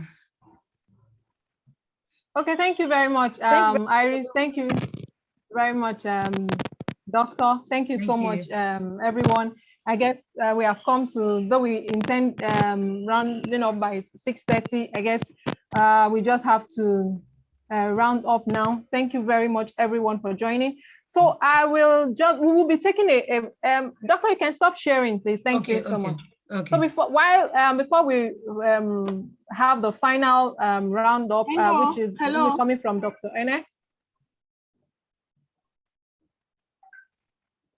Please, can I, hello? Yes, Dr. Oti. Please, I just want to share something on the lighter mode before we close. Okay. Just like Dr. Jonathan said, many times women are not, we are not appreciated, especially when we are around. We are not paid for things that we do, but we are happy doing it. Right now, I am away from Nigeria. I'm in Ireland. I came for my daughter's wedding. And while the meeting was going on, my husband sent me a message. He said, the mama in the freezer, he doesn't know how to cook it. I should tell him how to cook it. It's funny, but I'm happy that, okay, when I'm at home, I just cook it and then we just eat it. But now thousands of kilometers away is asking me how he will cook it. So we should just continue to celebrate ourselves, who we are in the lives of our husbands, our children, our fathers, our extended family members. Thank you very much. Thank you. Thank you. Thank you very much, Dr. Oti. Thank you for adding up to that. We really appreciate that. Okay, so as I was saying, we will be having a snapshot of everyone. I don't know if we'll be able to put on a camera so that we can have a picture. So while we are, so that we can have the final remark from Dr. Ng. But before we do that, we want to have a picture. I think we should just give us a minute to just get ourselves ready so that after the snapshot, then we have Dr. Ng to take the round up. Come on, I want to on my video. At that, Joshua, go. I have a program.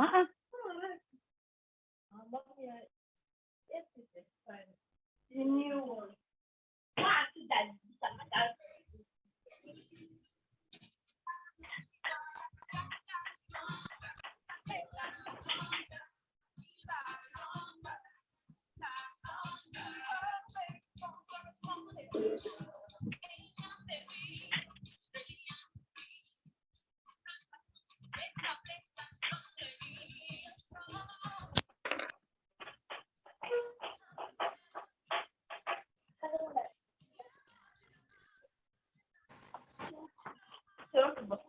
No.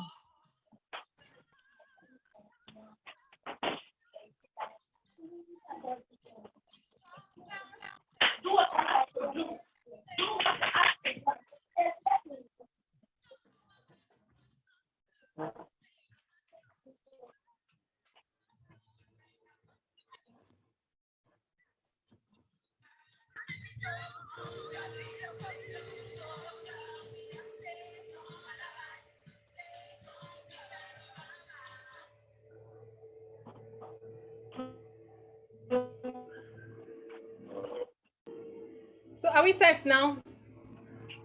Sorry, I'll on mic shortly. I'm just trying to fix a little things. Are we set now? If you're saying just get like 5 years, and Chioma, when you're ready, let us know. And then thereafter we have Dr. Ng.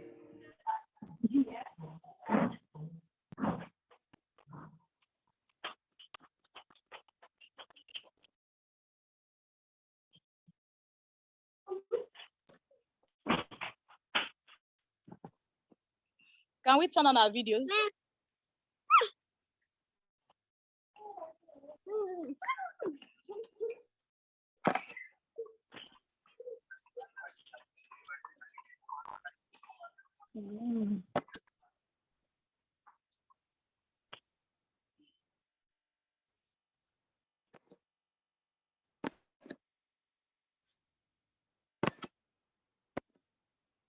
I'm going to do it in badges, so just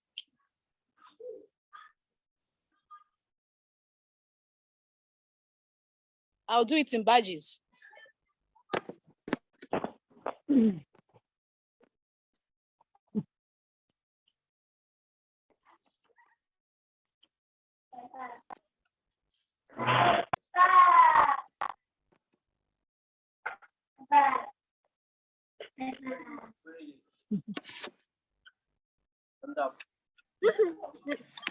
Go and finish your work. Okay.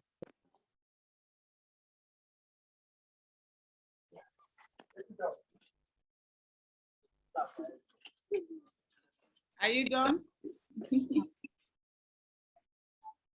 Let me, I think one more page. Okay. A page.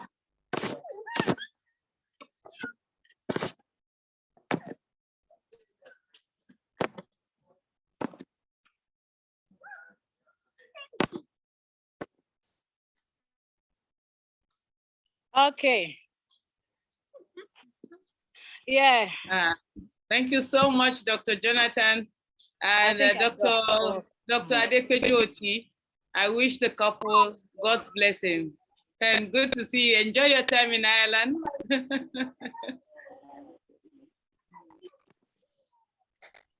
Thank you so much. Dr. Anna, you can go ahead, please.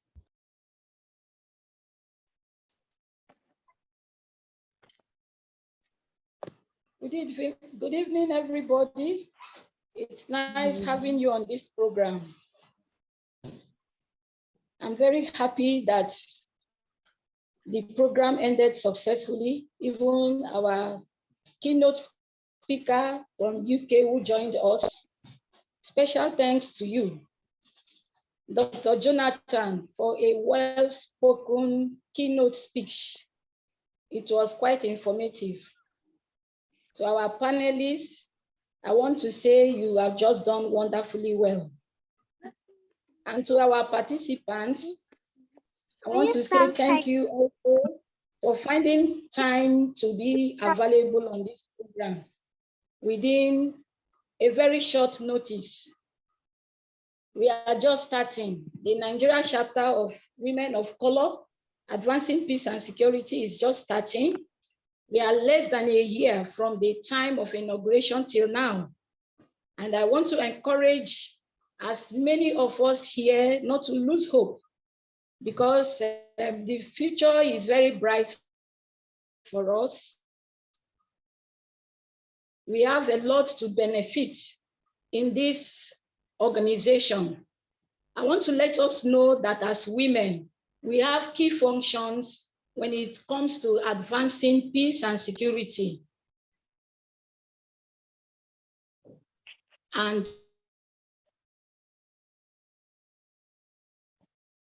conflict transformation.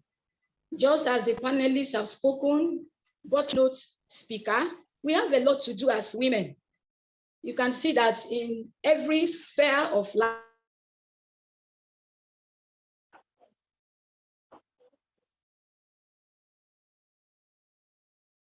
marginalized. I can't record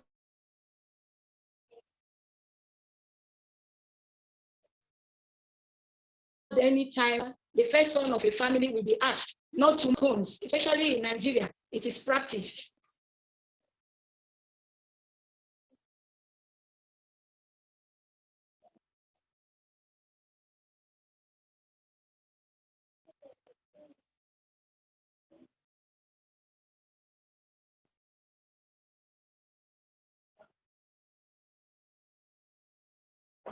Hello, Dr. Ene, are you still there? Okay, I guess we lost her briefly. So I think I'll just let Prof give us the final note so that we can end the meeting. We've already very briefly just to say goodbye to all. Thank you.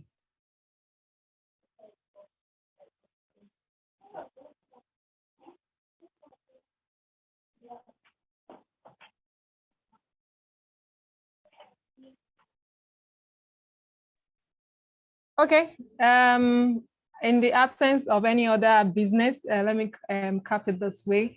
I guess we'll still have more meetings, and I'm sure we'll be able to take it from here to get on our vision and mission so that we can drive as much things as possible, as suggested by a couple of people on the panel. Just like Dr. Oti said, how do we cater for those that have missed it at the beginning?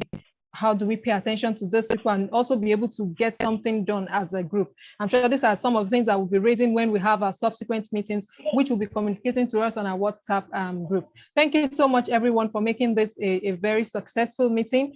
And once again, happy Women's Day to all of us. And I wish us greater heights in all our endeavors. And I'm sure we'll keep shining and keep standing strong wherever we are. Thank you so much, everyone, and have a good night's rest. Thank you. Thank you. Thank you. Good night. Good Thank you, night. everybody. Thank you. Bye. Thank you. Good night. Thank you. Thank you so much.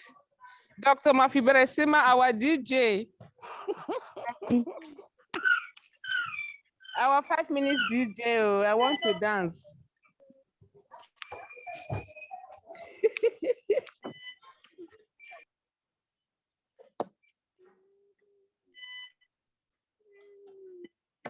This place is dusty. We can't rest here.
Anywhere you dey, let them know say